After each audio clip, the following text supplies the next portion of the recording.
public outcry for people who want a better planet. And there are powers that be that let their people panic. Look at the Gulf of Japan, could they have really planned it? Heading for the iceberg like the Titanic. Atlantic mystery, Atlantis white from history. The truth about the pyramids in ancient Mayan prophecy. Space Odyssey, look into the anomalies, and you will find suppression of free energy technology. A false democracy born out of a monopoly. Sacred knowledge robbery, like the towers they toppling. No stopping free. J-Brain, Vito C, coming from the inner me. free energy. The oil's running dry, our money's burning out. Solar panels on the roof of the White House. Hey, we bringing on some real change. Water catchment system, we collecting rain. Time to gather round, the moment's now. I want it all turn out, and from the crowd, be the one who commands it. Take this time for free energy. Time to free energy. Nikola Tesla perceived the earth as a conductor of acoustical resonance, and still his presence lives in the heart of visionary invention. Over 5,000 patents censored. Researching zero-point energy, trying to get through delirium. The unified field theory of Nassim Harriman, and every day we carrying the burden of our past. Water fuel cars, we no longer need the gas. So many solutions right here in your face. 101st Monkey. 101st Monkey Radio. I think we're. No, I don't think that works. I still think I like the 100th Monkey Radio. Yeah, we're gonna have to stick with that. But you know, I'm saying that because you know, things are happening so fast right now, and on so many different levels, that 100th Monkey's been reached, and that the awareness of so many different things is spreading like wildfire across this planet. And I don't know, Ramon. I just see. I don't know. It seems like everything's just going so damn fast right now. I mean, just days are flying by. It's like boom, boom, boom, boom, boom. Oh, where'd that month go? And I don't know. I kind of like the speedy thing. Well, oh yeah. Well, in one sense I do. In another, it's like, wow, I want to kick back and have a chill. Yeah. But yeah, there's a lot going on, and oh,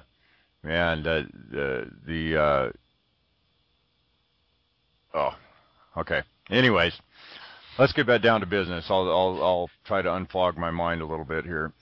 We've got, if you take a look at the website, we are helping to promote and support a couple of different conferences this summer. We've got the Pythagoras Conference coming up in October. And if you guys are thinking of going to that, Ramon and I'd really appreciate if you go ahead and just purchase your tickets off of our website, because you'll kill two birds with one stone, as in you will help support us with a small pittance of what's that word I'm looking for? Commission or whatever it is off of their ticket sales, and then we're also supporting and promoting the ESETI conference coming up June 28th through July 2nd or 3rd or something like that, which we have been pulling in guests from that conference here, and we have a few more weeks and a few more guests from that conference that will be on the show here in the next month and a half or so. So I'm hoping that our next guest will get the flying saucer up and running, so I can just get there in 5 minutes. Yeah, that'd be kind of cool. That or still be back to work on time. That or maybe one of them will figure out that translocation thing and be able to just pop you over. Yeah. The other thing is, I want to say I want to welcome all 107 countries. I want to welcome Republic of Moldova and Macedonia. Yeah, welcome, guys. Glad to see you on board. That's you know, I just find that absolutely amazing that there's you know, that many different locations in the world that are tapped into you know, some of the stuff that we're putting out. I think I think the bullshit going around is really waking people up like coffee, because people's like, this is bullshit, and start questioning. So I think in that way is really good. But also I want to give big thank yous to Steve Sidoni for doing an interview, for interviewing me for my book, Scratching the Cosmic Consciousness. If you scroll down on the webpage, it's right on there, and then you can scroll further down and pick up the book if it moves you, in the right direction.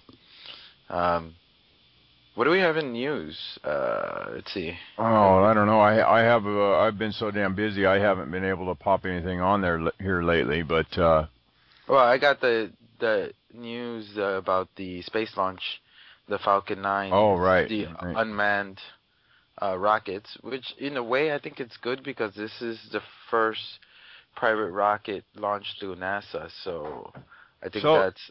So this is another unmanned one. Is this like I haven't seen anything on this. Is this look anything like that X-38 or whatever the heck it was they shot up last year? No, actually it looks a lot, for the exception of the bottom, it looks a lot like the Apollo to me. Oh, right. So just standard rocket design. But it seems like they're actually way more advanced on their computer systems, and they also did it for a fraction of the price that NASA used to do it. So. Well, yeah, of course. I mean, think about people are doing it smart. I don't know. They don't have to pay all those black projects, Yeah, right? Yeah. So we put 10 cents into the actual project that we're telling everybody about, and 90 cents goes into the stuff that we don't tell anybody about. Yeah. Yeah. So, you don't forget, you can find us on Twitter, YouTube, and Facebook. If you scroll down, you can tap on that, or just put in the 100th Monkey Radio, and you'll find us as well. Yeah. Let's get into our guest, because I won't say who it is. I'll let you do that, Tom. But I will say this. I think it's amazing and great to see when someone who's really coming into what they were meant for, and you can feel it and see it, and this person is just doing an awesome job and bringing out some information that drops my jaw. Definitely in his element, isn't he? Yes. This is definitely what he was meant for. If he says he was meant for anything else, I'll call him a liar. Jason Verbelli is an independent researcher, experimenter, philosopher, and visionary. His focus is the work of Walter Russell, professor of John Searl's technology, and suppressed and unconventional research ranging from cosmic energy, alternative medicines, and the science of spirituality, and much more. His uplifting ideology is unique, for the past 5 years has dedicated himself to presenting information that isn't mentioned anywhere in mainstream news or even mini libraries. So, Mr. Jason Verbelli, welcome back to the 100th Monkey Radio. Sifu Energy. Thank you your very new much. name, Sifu Energy. Right on, guys. And thank you to the listeners, too. It's good to be back. See what we can talk about and we can tackle here. So, let me jump in here real quick, Ramon. I want to start off with this. In your bio there, it says we're talking about information that isn't mentioned anywhere else. And I was poking around on your YouTube channel, and you put up a video a couple weeks ago on a metal called nitinol, which I had never heard anything about. And this stuff has the potential to change the face of this earth. It is some very strange stuff, and it's using two metals that are already well known, nickel and titanium.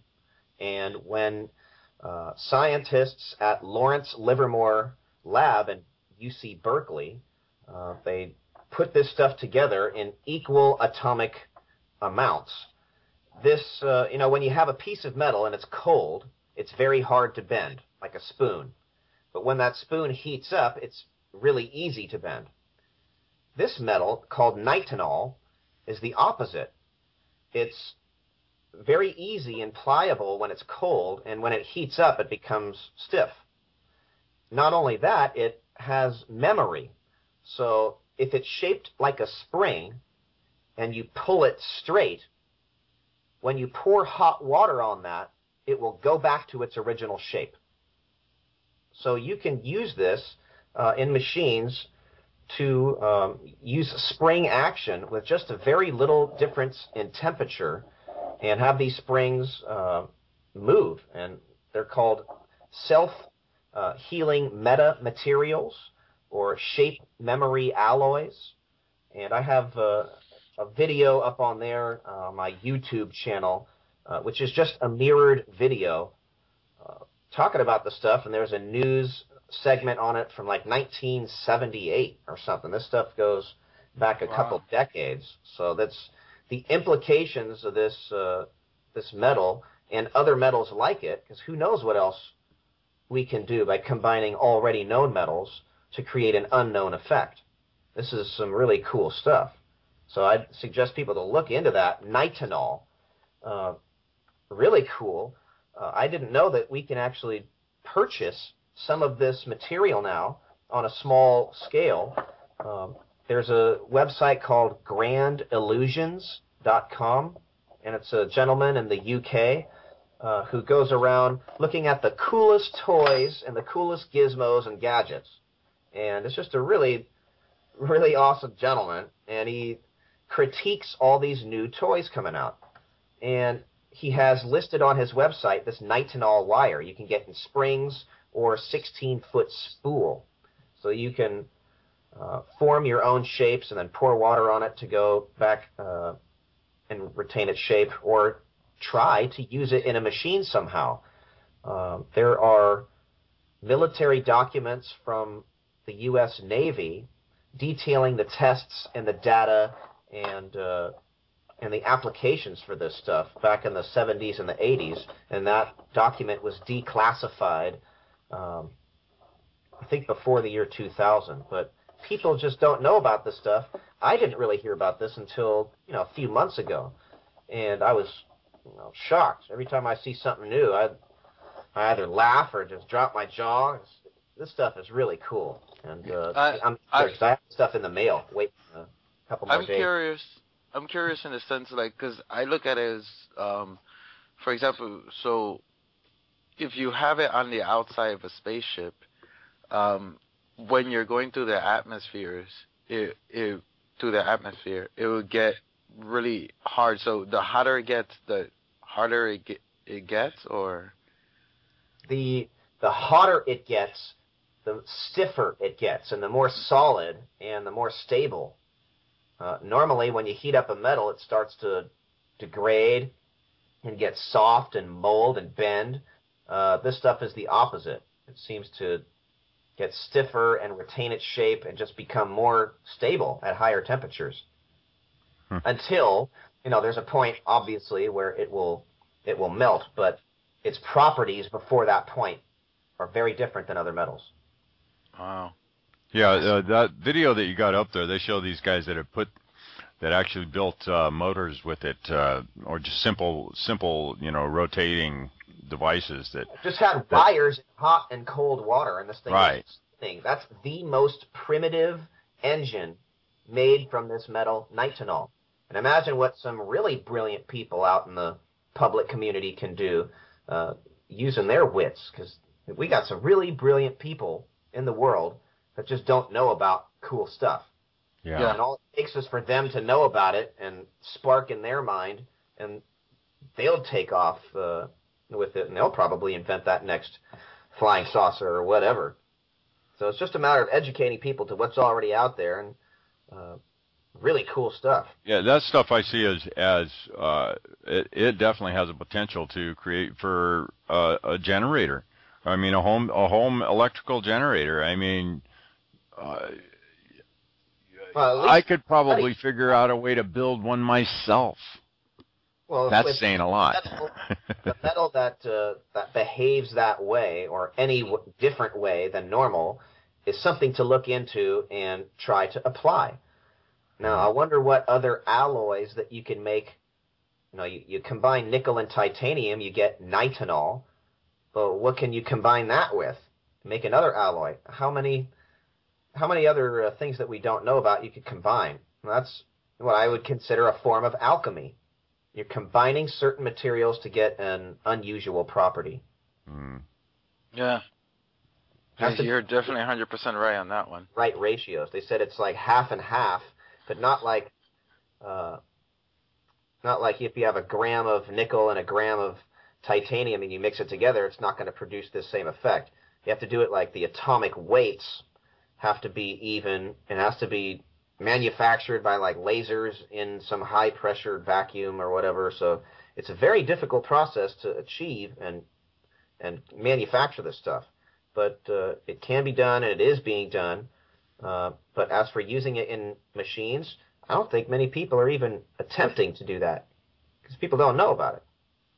Yeah. Like we said, it's the first time we hear about it. So. Yeah, I've only heard about it a couple months ago still. I'm still looking into it. And, again, I finally found that source where I can actually get my hands on some of the material and work with it and just play around. Just have some fun with it, see what happens. So there's something else that you had a talk several months ago, and you mentioned one technology that was also amazing. Because I don't know if you noticed, with some of the things you're coming up, you're really helping answer a lot of questions. So let's get a little bit into harmonics and sound. Yeah, I'm going to be raising more questions than I answer. I have a lot of questions myself, man. I'm not an expert. I'm not anything like that. I'm just a person who has compiled information, and that's pretty much it. So I have my own interpretations of that, and I'm glad people want to hear my opinions. So, in regards to harmonics, what do we got? Well, we have that, what's it called again? The water bubble? Sololuminescent? Cavitation and sonoluminescence. That's try to say that one 3 times fast. That's the product of, you got some water, or you have some fluid, or a medium, and you have sound waves, like ultrasound, or some vibrations passing through each other in this water, which causes bubbles to form in and under the water. And then those bubbles expand, and then they collapse in on themselves. So they blow up like a balloon, and then all of a sudden, these bubbles don't pop, they don't split, they implode on themselves. And they do it so violently and so quickly that the bubble itself glows hotter than the sun and emits a burst of light from sound in water. You have a light. How fast, how long is this process? It happens damn near what we would call instantly, with just one flash. But you can oscillate that flash. So you can have flash, flash, flash, flash, flash, flash, and then you have that 30,000 times a second. You have a solid, stable light twinkling like a star in a glass of water. It's more like a spherical flask of fluid, not just a normal glass of water. You have to have the right conditions and everything, but I just got some of the pieces to try to set this experiment up myself. From what I understand, it takes like a couple weeks of trial and error to get all the waves right and the calculations or whatever you need to do. I'm going to do it. I want to see. So what frequencies creates this effect? You're using what's called piezoelectric transducers. So what it does is it turns an electric signal into a vibration. It's ultrasound, ultrasonic waves. So you need to have ultrasonic transducers. Instead of normal speakers that have the audible range that we hear, it's just a little higher, like higher than a dog whistle. So you have that, and it vibrates the water at very high frequencies, makes a bunch of bubbles. And if you do that in a controlled state, you can just create one bubble that glows, or a whole bunch of them. Normally, that process is destructive. When a propeller blade is spinning really quickly underwater, little bubbles form on the edge of that propeller blade. They expand and then they implode, and then they create a shock wave so powerful it like eats away at the propeller blade like little pock marks. So you have to buy a new propeller blade after a while because it damages it. And from what I understand, marine biologists say the same thing happens with dolphins and tuna. The end of their fins have these little pock marks on it, little scars, because when they swim so fast, the little bubbles form at the end of their tails. They pop, and it's like very painful for them, so they have to regulate their speed because the cavitation bubbles like destroy their fins. So normally it's a destructive thing used for good.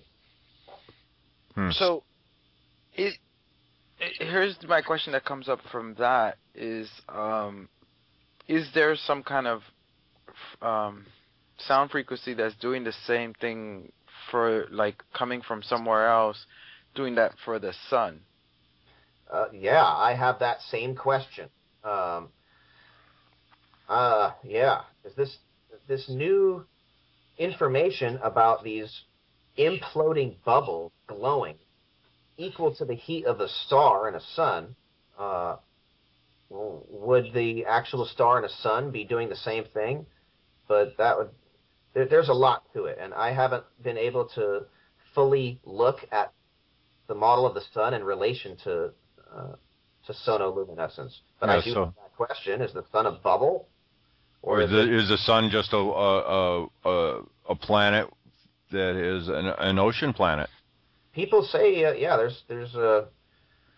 is like PhD holding professionals who have speculated that the sun has water on it, or is water, or that water is involved somehow with ultrasonic waves, and all that heat and the light that we interpret is at the surface of the sun. Have you ever had one of those plasma globes, you know, when they have electricity in a ball, then you touch your hand to the ball? Right, yes. Now that thing in the middle of that plasma globe that's actually projecting that electricity, there's a little ball in there, and it's all that electricity coming. That's called a pith ball, P-I-T-H. That ball itself isn't hot. It's cold. But the electricity, when you touch it with your hand, if you were to actually touch the electricity, you get zapped and you get burned. But the electricity itself isn't hot. That pith ball isn't hot. You interpret that wave as heat when it hits you and it tries to go through you. It burns you. But the wave itself is not hot. It's a weird concept. So I posted a video addressing some of these questions. You know, is the sun itself cold, but we're just interpreting the heat and waves around the sun? Or is it, because we know it's not a nuclear furnace. The sun is not made of a ball of hydrogen burning like a furnace. It's absurd. If the sun was hydrogen, there'd just be one big explosion, boom, that's it. Because the hydrogen is one of the most volatile gases known. Right. So the scientists are measuring the reactions within that electric plasma around the sun. So the sun is either stationary in space and it's nuclear, or the sun is moving through space and it's electric. You know, everything is moving in space, so therefore the nuclear model of the sun is just void, bogus. So here's my question. Because now we're contemplating that sound could be what is creating the sun. Is that what the ancients interpret as the voice of God? You know, it says, in the beginning, God. In the beginning, there was the word, or... Yeah. Let there be light. Yeah, let there be light. Meaning to allow for it to present itself. Not meaning that you create light or that God created. No, he just, what I think, or whoever created a situation where light could present itself, like that experiment, sonoluminescent experiment, or as the Hindus say, there is Shiva Nataraja, and the beating of the drums initiated the primordial cosmic soup of creation, like some beat or some harmony or resonance makes it so that planets and the cosmos can exist. Because without sound, without motion, nothing can be. There has to be harmony. I just remember something I told Tom that I think you appreciate. Last week I went to go see Dr. Emoto here. Very nice. Yeah, very nice, and that's somebody you should get in contact with, because some of the things he's talking about, you're talking about, and he was explaining how everybody's familiar with Kuan Yin. She's one of the deities from China. Yep. Very famous deity, and her Chinese character stands for seeing sound. Really? So that's very interesting, like a cymatic pattern or the geometry of sound. Exactly, and that's what he started going into, and then he went into the Chinese characters of consciousness, and it's the character of standing day or sun. So like standing sun are the characters. I'm sorry, standing sun and heart is a character for consciousness. Interesting, because many cultures, they say that the brain is not the center, but the heart is the center. Right. Many people really emphasize the pineal gland and that the brain is the center and that that's the most important part. No, the heart gives the power, and then the brain regulates the power from there. But the center is the heart. That's where everything's regulated from. And there's a man named Frank Chester. I suggest people look up his lectures on YouTube. Nobody's really heard of Frank Chester and his geometry of the heart and his models of the heart in regards to geometry, platonic solids. This guy is brilliant. It's like listening to Plato or Socrates in the modern day. It's incredible. This guy has so much information. Frank Chester. Yeah, look guy up. Tell Elizabeth to write that one down. She's on it. Yay. Wow. Oh boy. It's just the information coming out is just so amazing. So what else do you have new? Because it seems like you're working on multiple things. How are the experiments in your house coming along? Doing pretty well. Been looking into more of this water structurizing and just trying to improve the water setup that I have here. I have a friend sending me one of Dan Winter's nozzle from his new model of his what's called the imploder nozzle. It's this swirly piece of plastic where the water is guided to spin as it comes out of this nozzle. And the water is also passed through magnets, which results in the plants growing a lot faster from water with this type of water.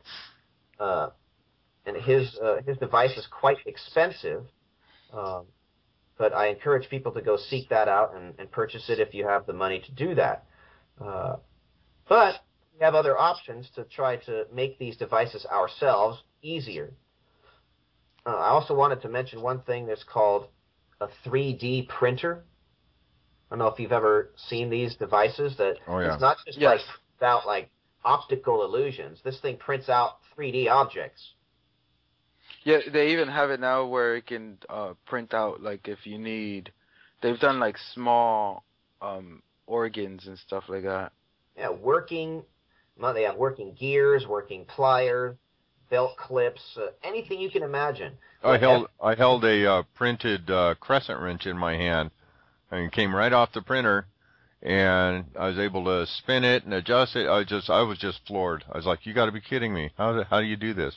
One print, man. So things are getting really technologically advanced, so that we can make our own.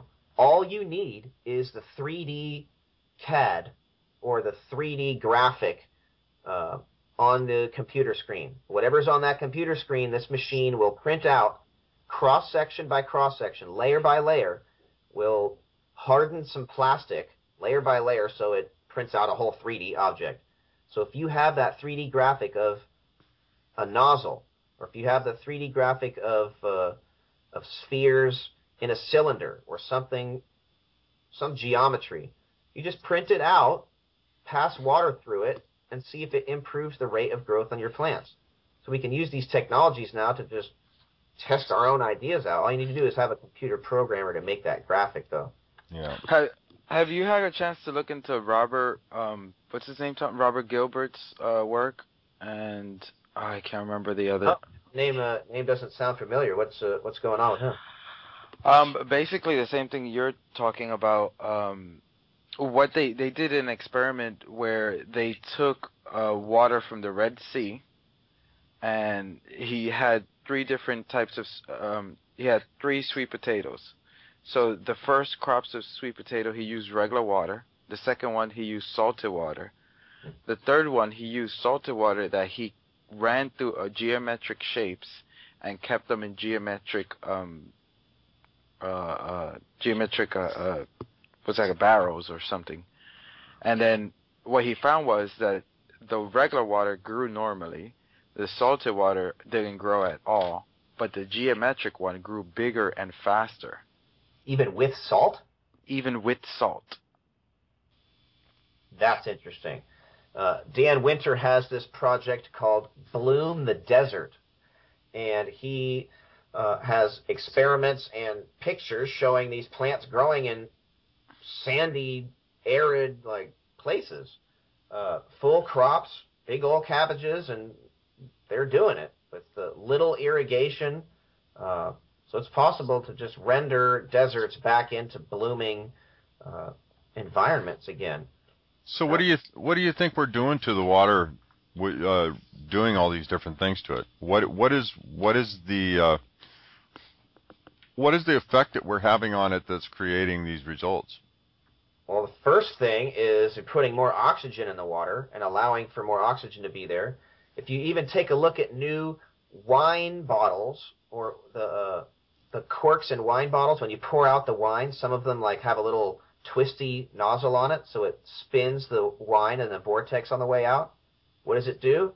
It oxygenates the wine, which increases the alcohol potency a little bit and increases the flavor and quality. So just by spinning it in a vortex, you oxygenate it more, and there's more benefits. So just on that level, you get more oxygen in the water, which promotes it in the roots, because you want to have oxygen in the roots and carbon dioxide on the leaves. So when you water plants with oxygenated water, it gets into the roots, and it's better benefit for the plant. Now, if you pass it through magnetic fields, you have more benefit there. If you add electricity, you can even have more benefits. Just crazy, infinite solutions you can do. You know, the funny thing, too, is that water does not like standing still. If you look at water in nature. Yeah, so you never want to drink from a stagnant pond, and I try to never drink from a stagnant glass.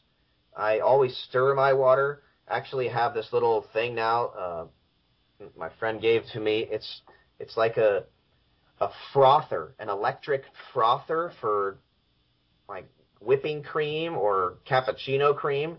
So it's just a little motorized thing with one battery, and it spins, and it's a little metal stick with a little ring on the end of it, and it spins. So when you put it in water, it makes a little vortex. So you don't have to stir it with your spoon. You just lazily put this thing in there, click a button, and you got yourself a vortex. So I try to just make a vortex in the water for 3 to 5 minutes before I drink the glass. However much energy you're putting into something is what you get back. So you want to align the water molecules and have them all be in order. How do you do that? Spin it in a vortex for a period of time. You can't just do it twice and then expect you're going to get benefit. You got to put some energy into it, spend some time. You're putting that in your body. You cook good food. Why not spin good water? Do have you found a difference for yourself? Immediate difference. You can smell and taste the difference. From tap water, you spin it for a while, or you just flow it through geometric paths for a while, and the water will not smell like chlorine. It will taste different. It's different, noticeable. And I've had many people over my house, just friends and friends of friends, coming over here. Here, taste this. Here, try this. I want to do something. And everybody, I should start getting these people on camera just to, like, an unbiased opinion, just a blind study. Just, what do you think of this liquid? What do you think of this liquid? I'm going to start doing that now. Because people have got to see the reactions of other people. Like, it's noticeable, man. You can really tell the difference. And plants and fish notice the difference, too. There's a friend on my Facebook page who's been applying this to his aquarium tank. And he said immediately, like the next day, he noticed his fish were darker in color, more bright in quality. He's like, what the hell? So he puts it on there more, and he's noticing big differences in the fish and the quality of the water and how the water is coming out into the tank and swirling rather than just dumping in. And there's benefits to order. And spirals and vortexes are nature's order. When you spiral things in vortexes, it creates benefit.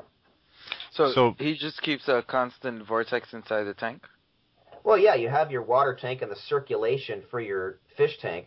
So he just added this little thing with spheres, and also has it going through sand, little particles of sand. So it's like there's a filter with sand in it, filter with spheres. I'm not sure of his exact setup. I'd like for him to show me pictures and video so we can see comparisons so other people can try it out. The point is, he has some geometric paths that the water flows through, it cycles through, and it improves the fish. Victor Schauberger popped into my head talking about water and vortexes and stuff. You're familiar with his work, aren't you? Absolutely. I made a flyer showing the type of information I've looked into for the past 5 or 6 years, and he is included on the front side of that flyer. It's called the Free Energy Flyer. You can just type that in Google. It'll probably come right up. Victor Schauberger, Nature Was My Teacher. And I've taken that into consideration, looking at nature, trying to apply it, and realize there's something important to realize here. When you're viewing nature, just you're sitting under a tree and you're just looking out at a river, that's viewing nature for what it is. When a man makes an experiment inside of a lab trying to duplicate nature, and then bases his perspectives of the universe on his man-made experiment, that's where things start to go wrong and misconceptions start to happen. There's a difference between sitting in nature and observing it versus trying to duplicate it in your own lab in your terms and thinking that you're solving the universe in your lab. No. Go outside in nature's lab in a forest and just sit there with your mouth shut and see what happens. And you'll find that, wow, things happen differently than in my lab. And then you can go back to your lab with that new information. But I think too many people try to make man-made experiments and then they start validating their own misconceptions because they're not viewing nature for what it is. They're trying to view their experiments. So it takes going out of the house, out of the lab, and putting yourself in the same scenarios as Newton did when he was under the tree. Put yourself in the same scenario as Schauberger next to the river. Instead of just studying Newton from a book or studying Schauberger from a book, put yourself in the same scenario as they did. Now, when you are when you're in the same scenario, you might come to different conclusions. If an apple falls on your head, you might say, the apple was pushed towards my head, not that it was pulled towards it. You might come up with a different conclusion from that same scenario. But people don't really do that. They just rely on books and, this guy spent the time to do that a long time ago, so he must have figured it out. No, you have to view yourself, view nature yourself, like Schauberger and like all these brilliant people did, as they did. So take their word for it, and go into nature and see nature's word too. So it's a big difference. Have you noticed personally the observer effect? With the quantum observer effect within the experiments that you're doing? Yeah, nobody's really made an observation on the quantum level. How can you make an observation of something on the quantum level when their cameras can't film that small? And it's so convenient that all we see are cartoons and artist illustrations of the quantum level. Nobody's ever taken pictures of it or videos. It's all speculations and assumptions. Yeah. To the people who like quantum mechanics out there, but it's just... Well, I'm just wondering if you had varying type results due to your expectations.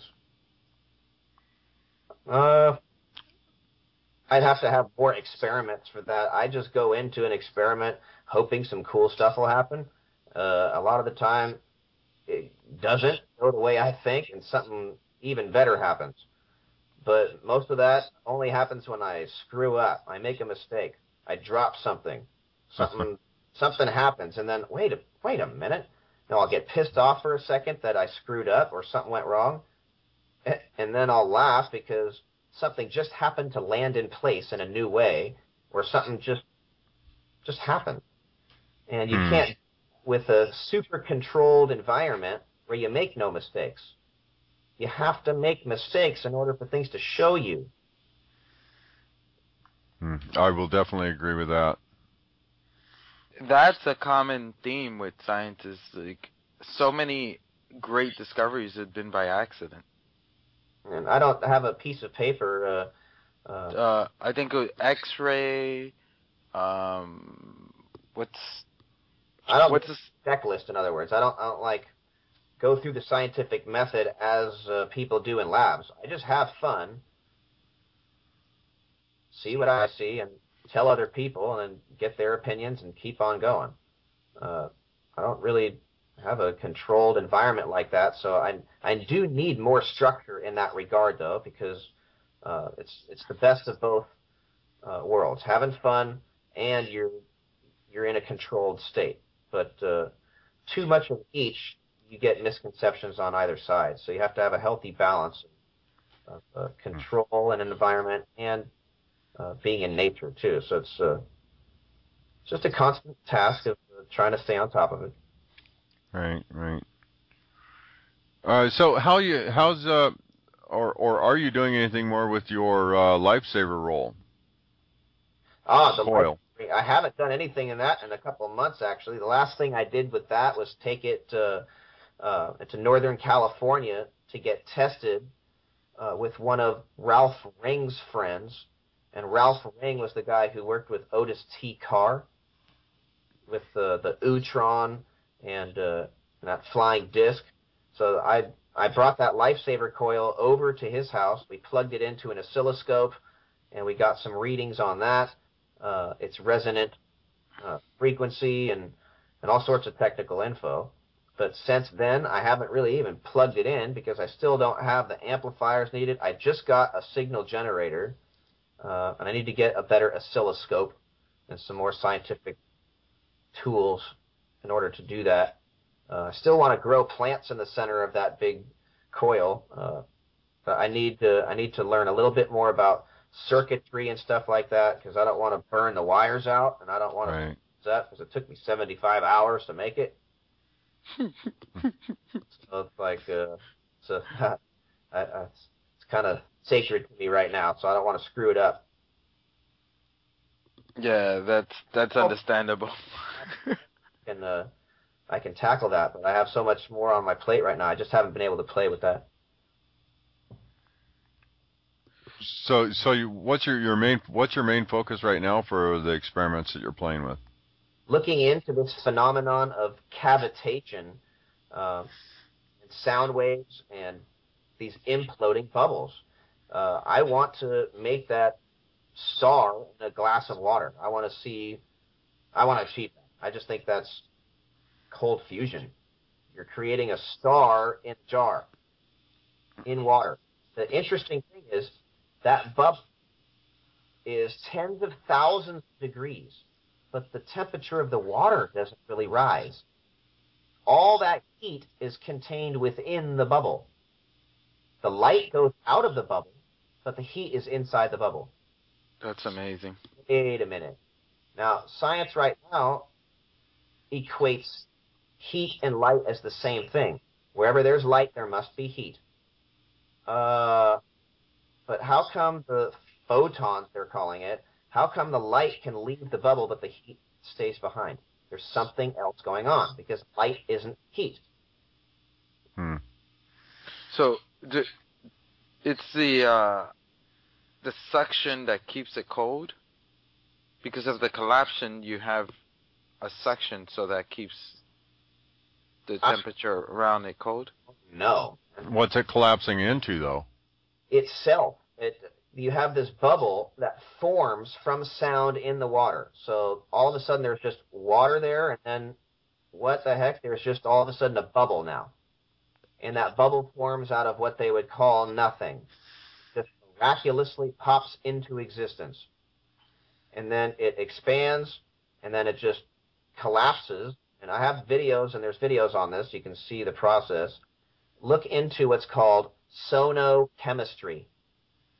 And it's the process of how sound affects chemical bonds. And this process of bubbles forming and sound altering matter. And this weird stuff. And it's just a huge, huge branch of science that not many people have tackled. And it seems to be the key to free energy here, or new energy, whatever you want to call it. Is when you're generating these bubbles equal to the heat and light of a star, and you can create these like imploding bubbles which can eat away at metals and stone really easily. I wonder if you can carve stone with this process. That's what I was just about to ask you. Is that what the Incas and the Egyptians and all the other cultures that play with this were doing? I think they were doing something just like that, yeah. They were using either high-pressured water in certain shapes. Like they might, I don't know exactly how they did it, but I think cavitation is a huge piece of the puzzle in regards to how ancient societies were using these types of energies. I think hieroglyphics, when people see that big ball over people's heads, or they see that ball, I think it might be referring to these bubbles or some type of energy bubble. When I look at hieroglyphics, I see circuit diagrams, and I see a bunch of really weird things that come to mind. I don't see loaves of bread to a sun god. I don't see the things that mainstream promotes. I see just, from my gut feeling, that's what I see. I see technology. Well, okay, so you have the Tibetan story. I forgot who was it, that in the early 1900s they saw the Tibetans float stone from just they had like a whole orchestra of people playing trumpets and steel drums and singing. So yeah, that like, you're establishing a resonance. Now, these Tibetan monks, other lamas, and other really brilliant spiritual people who have keys, these people know things and have scrolls and documents, very ancient things, that explain the sciences of this. It's not esoteric, not woo-woo or pseudoscience. This is science. It's harmony. It's physics, but a different aspect of it, different interpretations of it. And when you're beating the drums, you're establishing a carrier wave. When you're having all those horns, you're shifting the atoms making up matter on their axis. You're creating alignments. You're creating polarizations. And if you can create the right polar effects, you can theoretically lift things, what they would call magnetically, because you're polarizing the stone. in opposition to the Earth's field, or who knows what, man? Because we need more tests to establish this science and see it. Yeah. Can it? Absolutely. Has it been done? Yep. Have I seen it? Nope. Do I believe it? Absolutely. And I'm trying to figure out how to do it. I see in context all this information which allows it to happen. So it's just a matter of doing it.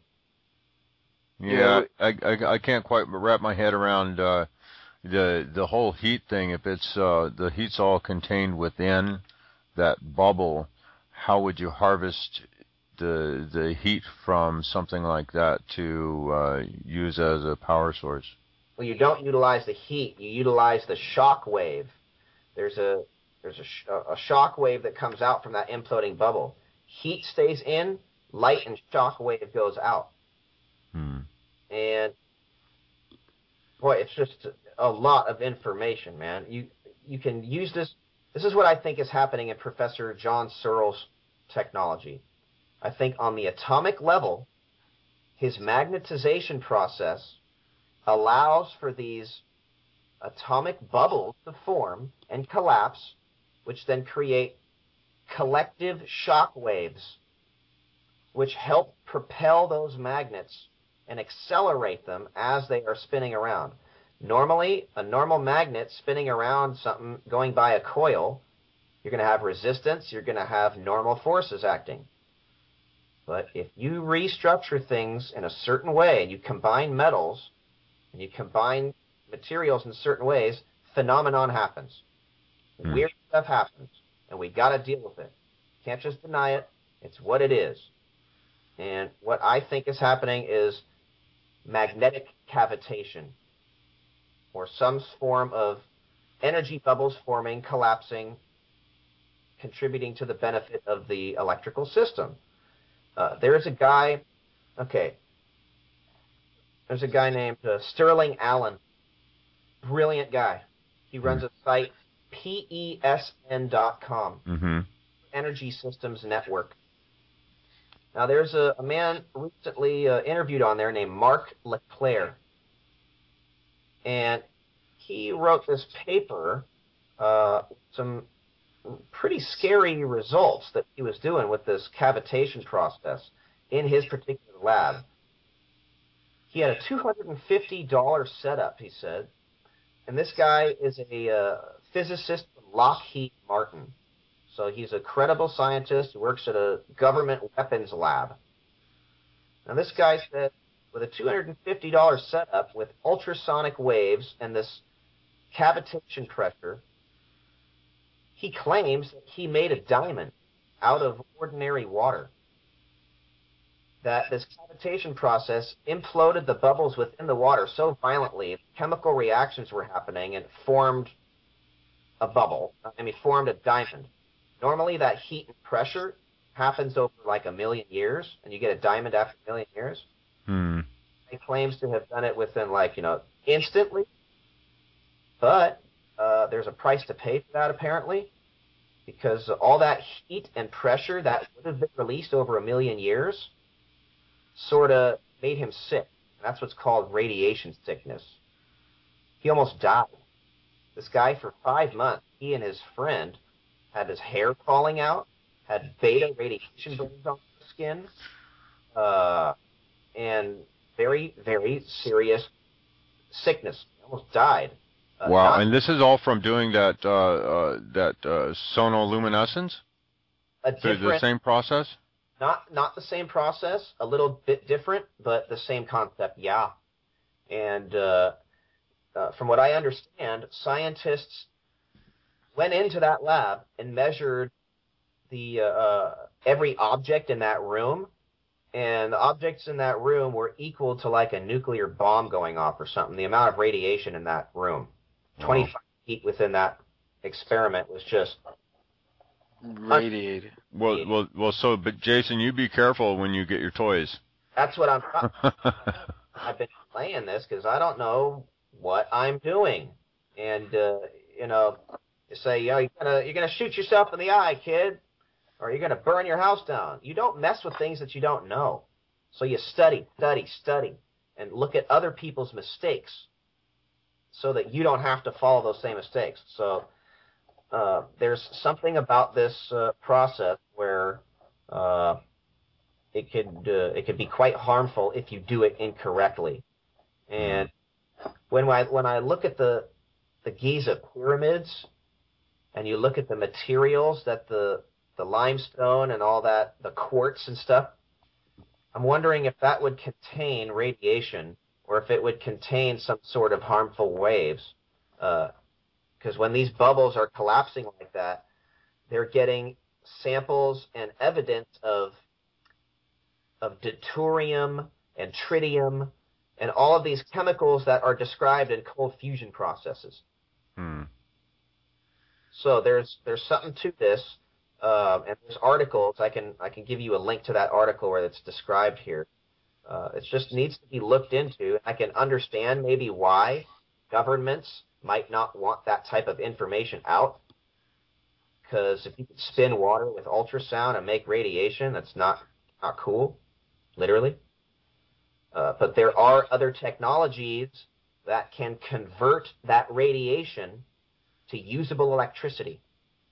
And I'd like to also get into that.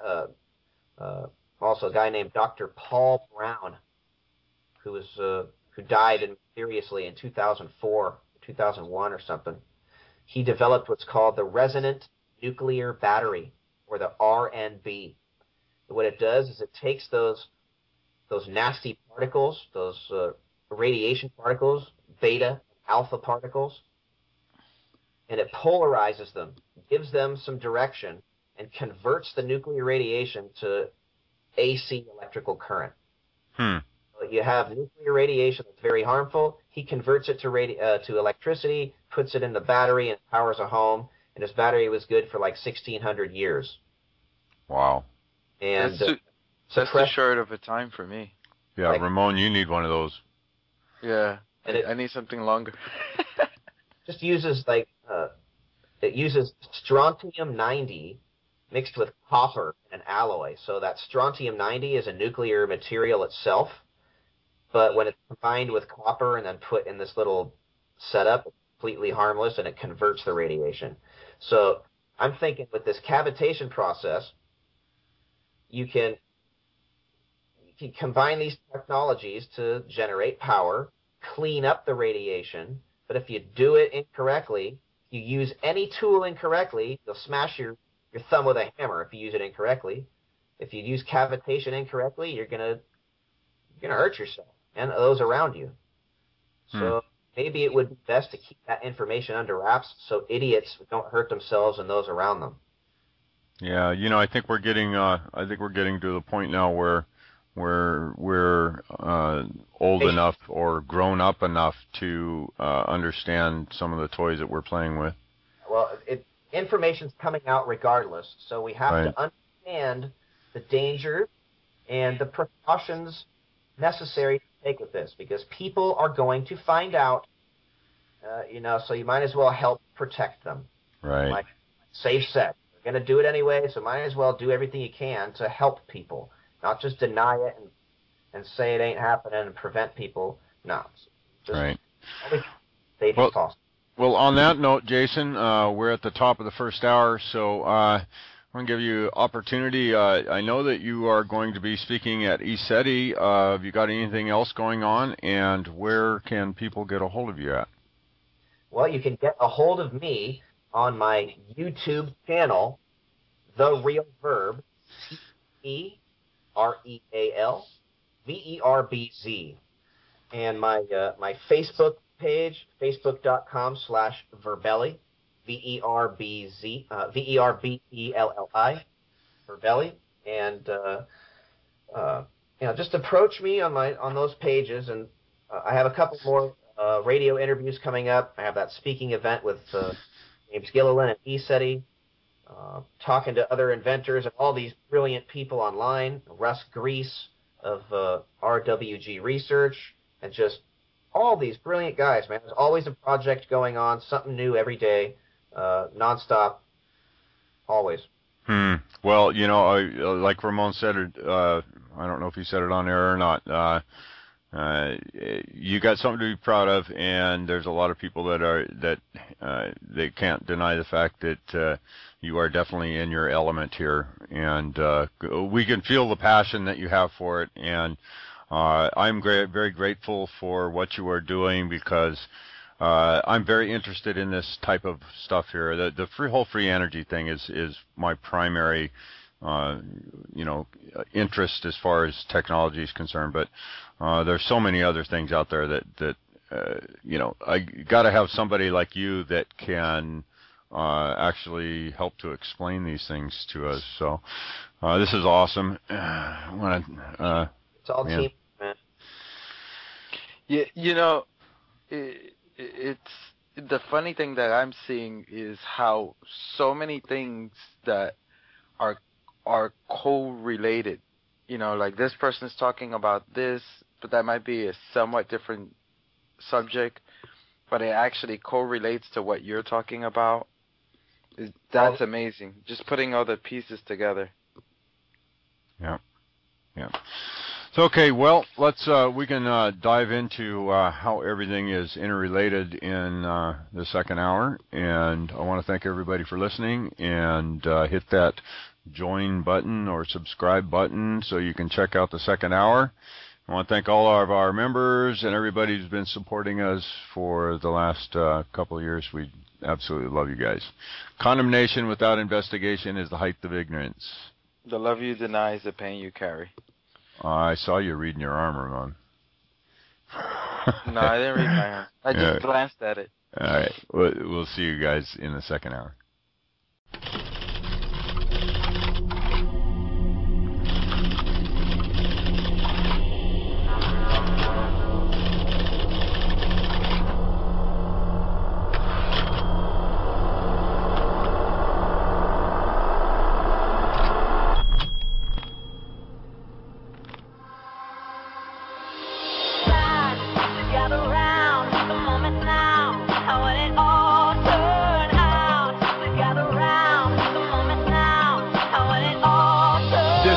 Outcry for people who want a better planet, and there are powers that be that let the people panic. Look at the Gulf of Japan, could they have really planned it? Heading for the iceberg like the Titanic. Atlantic mystery, Atlantis white from history. The truth about the pyramids in ancient Mayan prophecy. Space Odyssey, look into the anomalies, and you will find suppression of free energy technology. A false democracy born out of a monopoly. Sacred knowledge robbery like the towers they toppling. No stopping free. J-Brain, Vito C. Coming from the inner me. Free energy. The oil's running dry. Our money's burning out. Solar panels on the roof of the White House. Hey! We bringing on some real change. Water catchment system. We collecting rain. Time to gather round. The moment's now. How will it all turn out? And from the crowd, be the one in some meditation. It's time for free energy.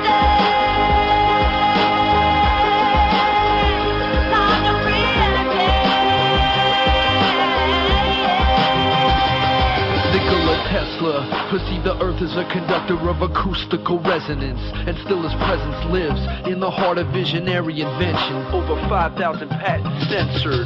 Researching zero-point energy, trying to get through delirium. The unified field theory of Nassim Harriman, and every day we carrying the burden of our past.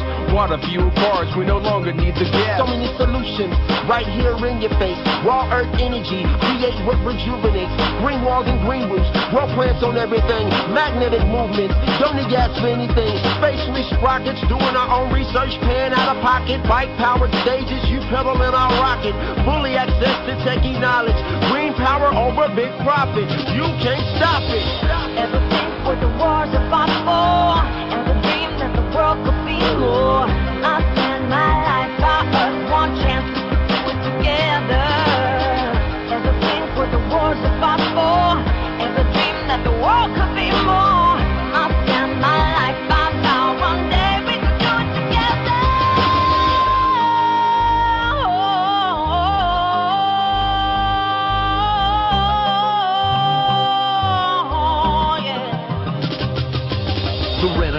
Third industrial revolution. Invention is the language of a worldwide solution. The body electromagnetic, plasma arc reactive, Stubblefield, Kautsky, Frost.